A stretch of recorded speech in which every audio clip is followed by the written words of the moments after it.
নমস্কার। আমরা আজকে লাউদোয়া বাজারে এসেছি। লাস্ট 4 দিন ধরে পাণ্ডবেশ্বরের বিভিন্ন যে বাজার, সেখানে আমরা যাচ্ছি, ঘুরছি, মানুষজনের সঙ্গে কথা বলছি। অনেকে এটা নিয়ে ব্যঙ্গও করছেন, কিন্তু তবুও এটা আমাদেরকে করতেই হবে।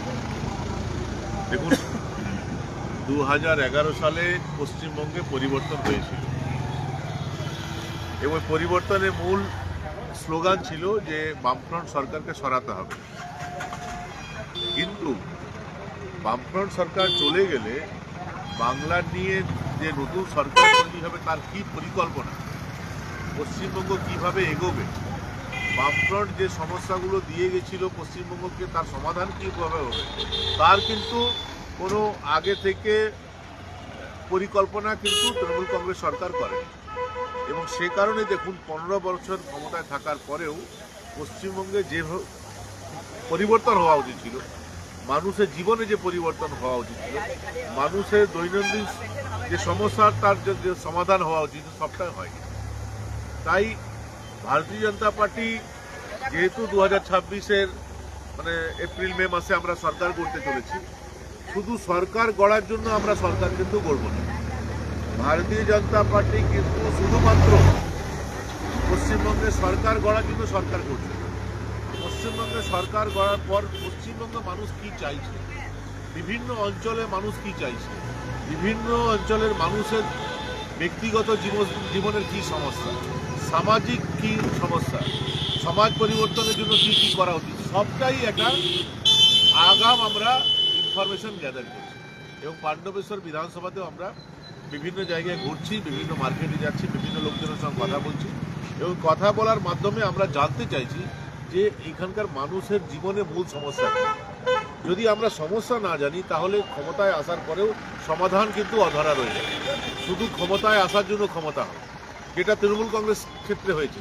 ক্ষমতায় এসছে, কেন ক্ষমতায় এসছে, পাওয়ারে আসার পর, সরকারে আসার পর কি করা উচিত, সেটা তাদের জানা নেই।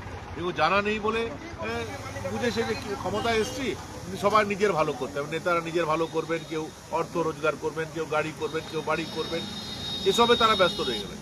কিন্তু সমাজে পরিবর্তন বলতে যেটা বোঝায়, সমাজে যে প্রান্তিক মানুষ, তার জীবনে পরিবর্তন কিভাবে করতে হবে, তার সমস্যা কি, তার হাঁড়ির খবর যেটা জানা।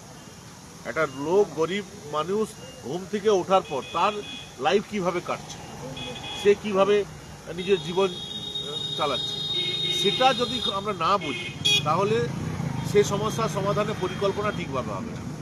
আমরা হয়তো ভোটের জন্য, মানুষ আমাদেরকে ভোট দেয়, সে কারণে বিভিন্ন ঘোষণা করে দিয়ে মাসে তোমাকে এত পয়সা দেবো, তোমাকে এই দেবো, ওই দেবো। এটা এক ধরনের ভোট কিনে নেওয়ার পরিকল্পনা।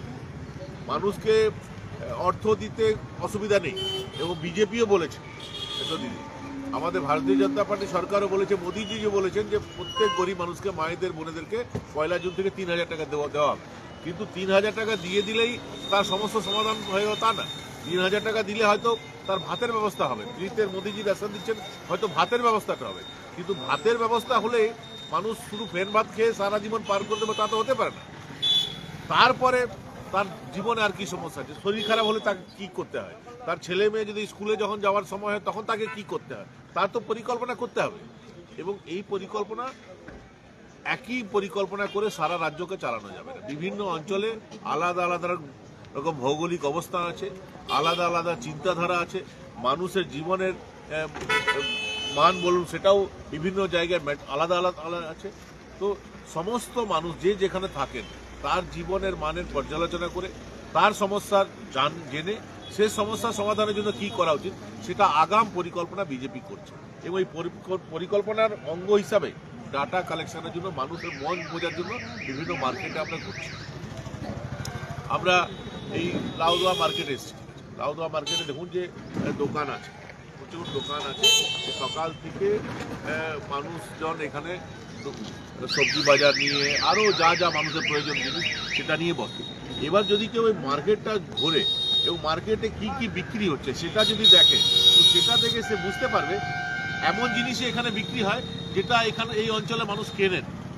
তাহলে এই যে জিনিসগুলো বিক্রি হচ্ছে, সেটা দেখে আপনি বুঝতে পারবেন যে এই অঞ্চলে লাউদোয়া ব্লকের মানুষের রোজকার চাহিদা কি। সবজি বিক্রি হচ্ছে, কি ধরনের সবজি এইখানকার মানুষ পছন্দ করে, যে সবজি বিক্রি হচ্ছে সে সবজি কি চাষ কি লাউদোয়াতে কোথাও হচ্ছে না বাইরে থেকে আমদানি করা হচ্ছে? যদি স্থানীয় সবজি চাষিরা তাদের চাষ করতে কোনো অসুবিধা হচ্ছে কিনা, সেই সবজি এখানে বিক্রি করছে, বাইরে থেকে সবজি কিনে নিয়ে এসে বিক্রি করছে, না নিজেরাই কোথাও চাষ করে সে সবজি বিক্রি করছে? অন্যান্য যে জিনিসপত্র বিক্রি হচ্ছে সেটা মানুষের জীবনে কি প্রয়োজন আছে, কেন মানুষ ওই জিনিস কিনছে? এখানে তো আপনি দেখবেন যে লাউদোয়া মার্কেটে আপনি কিন্তু একটাও ল্যাপটপে দোকান পাবেন না। তো ল্যাপটপের দোকান কেন পাচ্ছেন না? কেননা তার মানে বুঝতে হবে আপনাকে যে এই অঞ্চলে যারা বসবাস করে সিংহভাগ মানুষের জীবনযাপন এমন পর্যায়ে পৌঁছে যায়নি যে তার ছেলে ল্যাপটপ ইউজ করে। আপনি এখানে কোনো গাড়ির দোকান পাবেন না। তো এটা গাড়ির দোকান পাবেন না, কেন পাবেন না? এই কারণে পাবেন না যে এই অঞ্চলে মানুষ অর্থনৈতিকভাবে এমন জায়গায় পৌঁছে যায়নি যে সে লাউদোয়া মার্কেটে সে গাড়ি কিনে। যার গাড়ি কেনার ইচ্ছা হবে সে দুর্গাপুর যাবে বা আসানসোল যাবে বা কলকাতা যাবে। এখানে কি বিক্রি হচ্ছে? চপড়ি বিক্রি হচ্ছে, সবজি বিক্রি হচ্ছে, এই যে জামা প্যান্ট বেল্ট সব কিছু বিক্রি হচ্ছে। সব কিছু দেখবেন, এগুলো দেখবেন দাম গিয়ে জিজ্ঞেস করুন, দাম গিয়ে জিজ্ঞেস করুন, দেখবেন কোনোটার দাম 100 টাকা, কোনোটার দাম 150 টাকা, কোনোটার দাম 80 টাকা, কোনোটার দাম 90 টাকা। এই দাম জেনে আপনি জানতে পারবেন যে তার মানে এই অঞ্চলে মানুষের ক্রয় ক্ষমতা কতটা। এখানে যদি লিভাইস একটা শোরুম থাকে তাহলে আপনাকে যে কোনো অঞ্চলে যদি আপনি যাবেন, যদি এটা লিভাইসের শোরুম থাকে তাহলে আপনাকে বুঝে যেতে হবে যে ওই অঞ্চলে মানুষের ক্রয় ক্ষমতা খুব বেশি। কিন্তু যদি দেখেন যে এখানে 70 টাকা, 80 টাকা, 100 টাকা জামা বিক্রি হচ্ছে এবং এই জামা কিনেই মানুষ পরছেন, তাহলে আপনাকে বুঝতে হবে যে এই অঞ্চলে যারা বসবাস করেন তাদের ক্রয় ক্ষমতা কম আছে। তো যে অঞ্চলে ক্রয় ক্ষমতা কম আছে, যে অঞ্চলে মানুষের 100 টাকা, 150 টাকা, 200 টাকা জিনিস কিনেই নিজের সংসার চালাতে হয়, সে অঞ্চলে মানুষের ক্রয় ক্ষমতা কি করে বাড়ানো যায় তার পরিকল্পনা করতে হবে। এটা যদি না করি, একই ইউনিফর্ম নিয়ে দুর্গাপুরের জন্য যে পরিকল্পনা, আসানসোলের যে পরিকল্পনা, লাউদোয়ার জন্য যদি একই পরিকল্পনা করা হয় তাহলে কিন্তু যে পরিবর্তন আমরা চাইছি সে পরিবর্তন হবে না। তাই অঞ্চল ধরে ধরে, অঞ্চলের ভৌগোলিক অবস্থান, অঞ্চলের অর্থনৈতিক পরিস্থিতি বুঝে বুঝে পরিকল্পনা করতে হবে, তাহলেই আসল পরিবর্তন, যে পরিবর্তন মোদিজি চাইছেন, যে পরিবর্তন আমরা সবাই চেয়েছিলাম, সেই পরিবর্তন আমরা আনতে পারি। এবং এটা জানার জন্য আমরা বিভিন্ন অঞ্চলে ঘুরছি। আমরা যাচ্ছি নিশ্চয়ই, যেখানে সকাল সকাল যাচ্ছি সেখানে তো নিশ্চয়ই কোথাও চপড়ি খাচ্ছি, কোথাও কচুরি খাচ্ছি, কোথাও চা খাচ্ছি। এটা নিয়ে নরেনবাবু তার লোকদেরকে দিয়ে ব্যঙ্গ করাচ্ছেন যে ফুড ব্লগার হয়ে গেল, এই হয়ে গেল। উনি যা বলছেন বলুন, কিন্তু এটাও তো ঠিক যে উনি বলেন যে উনি নাকি ভূমিপুত্র। তো ওনাকে আমি প্রশ্ন করি যে উনি কি জানেন, উনি কি একবারও এইভাবে চিন্তা ভাবনা করেছেন যে আমার লাউদোয়া মার্কেটে যে জিনিসগুলো বিক্রি হয় উনি কি করবেন? খুব খুশি হলে কি হবে, বৃষ্টি হলে চারটে তিরপল দিয়ে চলে যাবে। কিন্তু একবারও কি ভেবেছেন যে এই অঞ্চলের অর্থনৈতিক অবস্থা এমন জায়গায় কেন পৌঁছায়নি যে শুধুমাত্র মানুষ 150 টাকা 200 টাকা জামা কিনছে? আপনি চলে যান তো, দুর্গাপুরে যান। এবং এখানে এবার এই অঞ্চলে যারা বসবাস করেন, মনে করুন এই অঞ্চলে 50,000 লোক বসবাস করে, এই 50,000 লোকের মধ্যে কতজন দুর্গাপুর গিয়ে মার্কেটিং করছে? হয়তো 50,000-এর মধ্যে 2,000 লোক দুর্গাপুরে গিয়ে মার্কেটিং করছে। তাহলে ধরে নিতে হবে যে 50,000-এর মধ্যে 2,000 লোক অর্থনৈতিক অবস্থা এমন জায়গায় পৌঁছে গেছে যে সে দামি জিনিস অ্যাফোর্ড করতে পারছে, কিনতে পারছে। কিন্তু 48,000 লোকের অবস্থা এমন আছে যে দামি জিনিস কিনতে পারবে না, তার ক্রয় ক্ষমতা নেই। তাহলে ওই 48,000 লোকের নিয়ে পরিকল্পনা করতে হবে। এই যে 48,000 লোকের যে ক্রয় ক্ষমতা নেই, সে যে ইচ্ছা থাকলেও এই পুরো অঞ্চলে একটাও ল্যাপটপের দোকান নেই। তার মানে ল্যাপটপের দোকান এই কারণে নেই যে এখানে দোকান করলে, ল্যাপটপের দোকান করলেও ল্যাপটপ বিক্রি হবে না। ল্যাপটপ বিক্রি হবে না তার মানে যে দুর্গাপুরে যে ছাত্র ছাত্রী এবং এই অঞ্চলে ছাত্র ছাত্রী দুজনেরই স্ট্যান্ডার্ড অফ লিভিং এর ডিফারেন্স আছে। তাহলে কি করে আমি আমার, অথচ দেখুন যে মেধা কিন্তু একই রকম। আপনি চলে যান, আমরা কি গ্রামে গেছিলাম, মেডিকেল চান্স পেয়েছেন, পানশিউলি গ্রামে গেছিলাম, একটা মেয়ে, সাধারণ মেয়ে মেডিকেলে চান্স পেয়েছে। তারপরে মেধাতে কোনো ঘাটতি নেই, কোয়ালিটিতে কোনো ঘাটতি নেই, পরিশ্রমে কোনো ঘাটতি নেই। মেধা, কোয়ালিটি, পরিশ্রমে কোনো ঘাটতি নেই, কিন্তু শুধুমাত্র সামাজিক পরিস্থিতির কারণে একটা ডিফারেন্স চলে আসছে। উন্নত যে শহরগুলো সেখানকার ছাত্র ছাত্রীরা যে সুযোগ সুবিধা পাচ্ছে, এই গ্রামাঞ্চলের ছাত্র ছাত্রীরা সে সুবিধা পাচ্ছে না। সে পরিশ্রমী হলেও, তার মধ্যে মেধা থাকলেও সে কিন্তু ওদের সঙ্গে কম্পিট করতে পারবে না। হয়তো মাধ্যমিক, উচ্চ মাধ্যমিক অবধি ঠিক আছে, কিন্তু একটা লেভেলে যাওয়ার পর আমাদের ছাত্রছাত্রীরা পিছিয়ে। তাহলে পরিকল্পনা করলে আপনাকে সেদিনই আমরা সন্তুষ্ট হব যেদিন দুর্গাপুরের ছাত্রছাত্রীরা ল্যাপটপ যখন দুর্গাপুরে কিনবে, এই অঞ্চলে লাউদোয়া মার্কেটেও একটা ল্যাপটপের দোকান হবে, এবং ওই ল্যাপটপ দোকান শুধু হলে হবে না, এই অঞ্চলের মানুষের ক্রয় ক্ষমতা এতটা বাড়াতে হবে যাতে তারা নিজের সন্তানকে, পুত্র হোক কন্যা হোক, তাকে একটা ল্যাপটপ কিনে দেওয়ার মতন ক্ষমতা অর্জন করতে পারে। সেটা যদি করতে পারবো তাহলে আমি ভাববো যে আমার অঞ্চল উন্নতি করেছে। এবং সেটা যদি না করতে পারি তাহলে ওই তিরপল দিয়ে দিলাম, আর চাল দিয়ে দিলাম, গম দিয়ে দিলাম, আর একটু সামান্য সাহায্য করে দিলাম, একটা শাড়ি দিয়ে দিলাম, এটাতে মানুষকে কোনোভাবে বেঁচে থাকা যায়। এটাকে বেঁচে থাকা বলে না, এটা যে কোনোভাবে বেঁচে যায়, কষ্ট করে বেঁচে থাকে। এখন আমি যেটা বিভিন্ন অঞ্চলে ঘুরে যেটা দেখেছি, যেটা পরিকল্পনার অভাবে সরকার কোনো পরিকল্পনা করেন এই পরিস্থিতি চেয়েছে না, যে এই অঞ্চলে মানুষ কোনোভাবে বেঁচে আছে। অথচ দেখুন, আপনি পাশেই চলে যান, ভাঞ্জরা প্রজেক্টে চলে যান, বিভিন্ন যে বড় বড় কোম্পানি এসছে, সেখান থেকে এক একজন অর্থ রোজগার করছেন, 1.5 লক্ষ, 2 লক্ষ, 3 লক্ষ টাকা করে বেতন পাচ্ছেন। কিন্তু এবার মনে করুন যদি একটা ভালো ইঞ্জিনিয়ারের প্রয়োজন হলো, সে আসছে বাইরে থেকে একজন আসছে, 3 লক্ষ টাকা পাচ্ছে। কিন্তু আমার একটা ছেলে বা মেয়ে এই অঞ্চলে, তার ইঞ্জিনিয়ার হওয়ার যোগ্যতা আছে, মেধা আছে, কিন্তু এই অর্থনৈতিক অবস্থার কারণে, সামাজিক পরিস্থিতির কারণে সে, তার মধ্যে মেধা থাকা সত্ত্বেও, পরিশ্রমী থাকা সত্ত্বেও সে ওই জায়গায় পৌঁছতে পারে।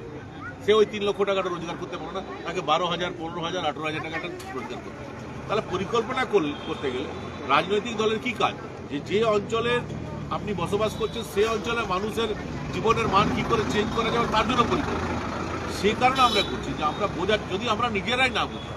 আমি আসছিলাম, বিভিন্ন জায়গায় ব্যানার লাগানো আছে, বাংলার বাড়ি, কত রে, কত কত কত কত 20 লক্ষ, 1 লক্ষ 20,000, না না 1 লক্ষ 20,000, 20 লক্ষ বাড়ি, 20 লক্ষ বাড়ি বাংলার মানুষকে নাকি দেওয়া হচ্ছে, গরিব মানুষকে দেওয়া হয়েছে, যারা বড় লোক তাদেরকে দেয়নি। 20 লক্ষ বাড়ি যদি দেওয়া হয়, আর 294টা বিধানসভা আছে আমাদের পশ্চিমবঙ্গে, তো 294-এর মধ্যে কলকাতাটা যদি বাদ দিয়ে দেন তাহলে 250 ধরুন, 250, তো 250 বিধানসভা 20 লক্ষকে 250 দিয়ে ভাগ করলে কত, ডিভাইড করলে কত হয়ে যাবে? 20 লক্ষ ডিভাইডেড বাই 250 কত হচ্ছে? 10,000। 20 লক্ষ ডিভাইডেড বাই 8,000 250 ডিভাইডেড বাই 250 কত আছে? 8,000। তাহলে এক একটা বিধানসভায় 8,000 গরিব মানুষের বাড়ি হওয়া উচিত। আমরা যেটা বলতে এসেছি যে এই পাণ্ডবেশ্বর বিধানসভায় ঘুরে আমরা কি 8,000 লোককে তো বাদ দিই, 800 লোকের বাড়ি দেখাতে পারবেন নরেনবাবু যারা বাংলার বাড়ি পেয়েছে? তাহলে কিন্তু 8,000 লোকে তো পয়সা এসছে। যখন মুখ্যমন্ত্রী বলছেন, মুখ্যমন্ত্রীর কথা তো আমরা, উনি অসত্য বলছেন এটা বলছি না, মুখ্যমন্ত্রী যখন বলেছেন যে 20 লক্ষ বাড়ির জন্য পয়সা উনি পাঠিয়েছেন, তার মানে এক একটা বিধানসভায় অন্তত পাণ্ডবেশ্বর বিধানসভার জন্য 8,000 গরিব লোকের জন্য টাকা পাঠিয়েছেন। তো 8,000 গরিব লোকের জন্য উনি যে টাকা পাঠিয়েছেন, তার মধ্যে কজন গরিব লোক ওই বাড়িটি পেল? এবং 8,000 গরিব লোককে কত করে দিয়েছেন? 1,20,000। মানে 8,000 গুণিত 1,20,000 যোগ করো, কত হচ্ছে? 8,000 গুণিত 1,20,000 কত হচ্ছে? হ্যাঁ,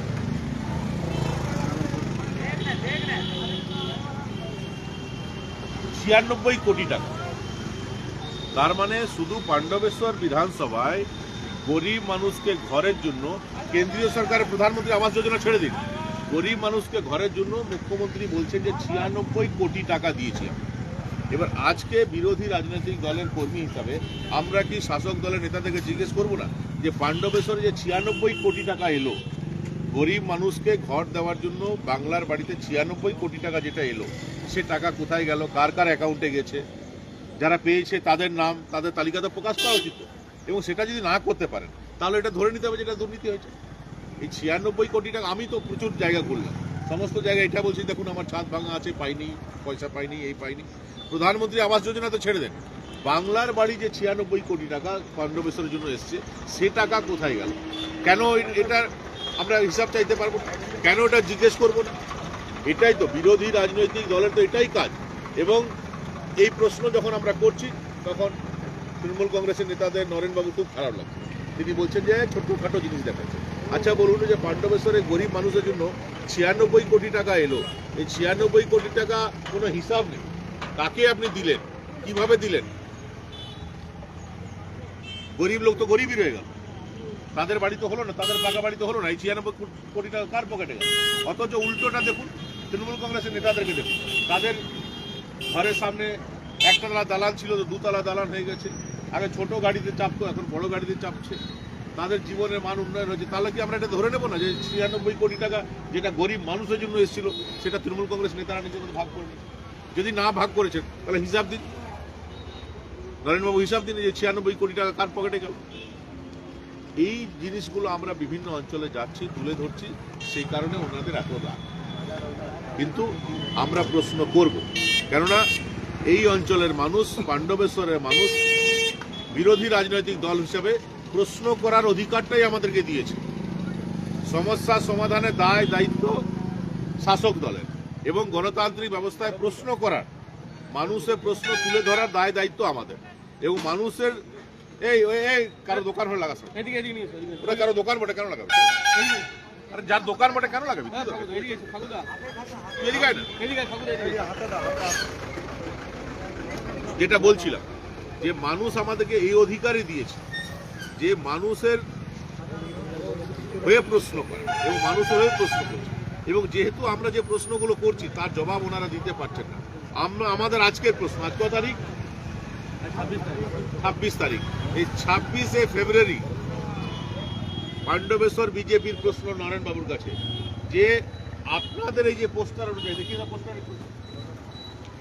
আপনাদের পোস্টার অনুযায়ী 20 লক্ষ পরিবারকে যে টাকা এসছে, আর্থিক সহায়তা এসছে,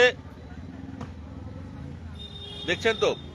তো এই পোস্টার অনুযায়ী পাণ্ডবেশ্বরে এসছে 96 কোটি টাকা। পাণ্ডবেশ্বরে 96 কোটি টাকা গরিব মানুষের বাড়ির জন্য এসছে।